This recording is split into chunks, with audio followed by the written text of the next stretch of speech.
Hi friend, this is Asim from Campus Law Center, Faculty of Law, Institute of Delhi. Today I would like to discuss landmark case of Indian Contract Act 1872 which is mentioned in our case mat.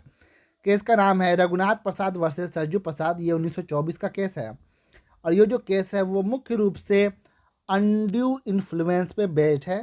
Undue influence का मतलब ये होता है कि अगर कोई भी contract undue influence यानी कि दबाव के कारण किया गया है तो वो कॉन्ट्रैक्ट जो है वो वैलिड नहीं होता, यानी कि वाइड होता है, उसको आप कभी भी रिवोक कर सकते हैं।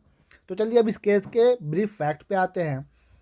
इस केस में एक पर्सन होता है जो क्रिमिनल प्रोसिक्यूशन को फेस करता रहता है, यानी कि उसके अगेंस्ट में कोई क्रिमिनल चार्ज कोर्ट में चलती रहती है।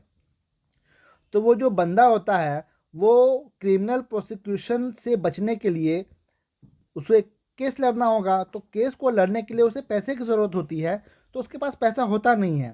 तो अपने फादर से ही वो मनी बोरो करता है हाई इंटरेस्ट पे, यानी कि उसका जो फादर है वो अपने बेटे को बचाने के लिए पैसा नहीं देता है, बल्कि बोलता है कि अगर तुम्हें पैसे की ज़रूरत है तो हमसे इंटरेस्ट पे पैसा लो, तब अपने आप को तुम बचा सकते हो। तो उसका जो बेटा होता है अपनी प्रॉपर्टी मॉर्गेज करता है अपने पिता के पास और 10,000 रुपये बोरो करता है अपने फादर से। और ये जो 10,000 रुपये बोरो करता है वो पर मंथ 2% के इंटरेस्ट रेट पर बोरो करता है। और उस कॉन्ट्रैक्ट में ये भी चीज़ शामिल रहता है कि अगर पेमेंट टाइम पे नहीं हुआ तो कंपाउंड इंटरेस्ट के साथ जो है उसका मूलधन जो है ऐड होता जाएगा। होता क्या है कि 11 सालों में ये जो अमाउंट है वो इंटरेस्ट के साथ बढ़कर 1 लाख से भी ज़्यादा हो जाता है। तो जो उसका बेटा है यानी कि अपीलेंट वो अपने फादर के अगेंस्ट में केस फाइल कर देता है अनड्यू इन्फ्लुएंस का, यानी कि वो कहता है कि हमने जो कॉन्ट्रैक्ट किया था, यानी कि हमने जो अपने फादर से पैसा लिया था वो अनड्यू इन्फ्लुएंस में लिया था और उसके फादर ने उसके मेंटल डिस्ट्रेस का अनकंसेशनेबल एडवांटेज लिया है, यानी कि अविवेकपूर्ण तरीके से उसका एडवांटेज लिया है। इसलिए ये जो कॉन्ट्रैक्ट है वो वैलिड नहीं है। इसलिए हम ये जो 1 लाख रुपया से ज़्यादा जो अमाउंट बढ़कर हो गया है उसको पे करने के लिए हम लायबल नहीं हैं। तो मामला जाता है कोर्ट में। इस केस की सुनवाई करते हुए कोर्ट जो है 3 प्रिंसिपल को ले डाउन करती है। कोर्ट कहती है कि अनड्यू इन्फ्लुएंस के लिए ये ज़रूरी है कि जो पार्टी रिलेशनशिप में है उसमें से एक पार्टी जो है दूसरे पार्टी के विल को डोमिनेट कर रही हो, तभी हम अनकंसेशनेबलनेस ऑफ द बार्गेन को कंसीडर करेंगे।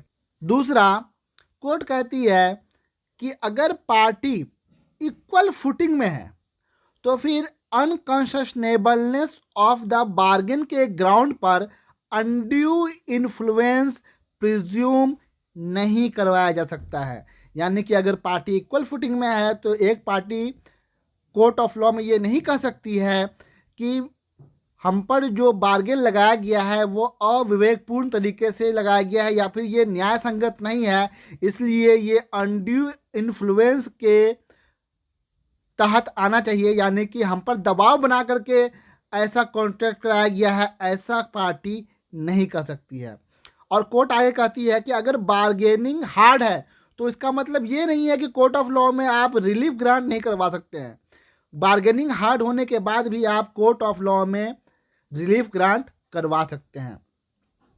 तो इस एबव ऑब्जर्वेशन के ग्राउंड पे कोर्ट कहती है कि अपलेंट जो सन है वो इस तरह का भी मेंटल डिस्ट्रेस में नहीं था कि वो मनी लेंडर यानी कि अपने फादर के साथ कॉन्ट्रैक्ट करते हुए डोमिनेंट पोजीशन में हो, यानी कि इसका विल जो है वो डोमिनेट कर गया हो, यानी कि उसके फादर ने उसके विल को डोमिनेट किया हो, ऐसा नहीं है। अगर उसका बेटा चाहता तो किसी और मनी लेंडर से भी पैसा ले सकता था।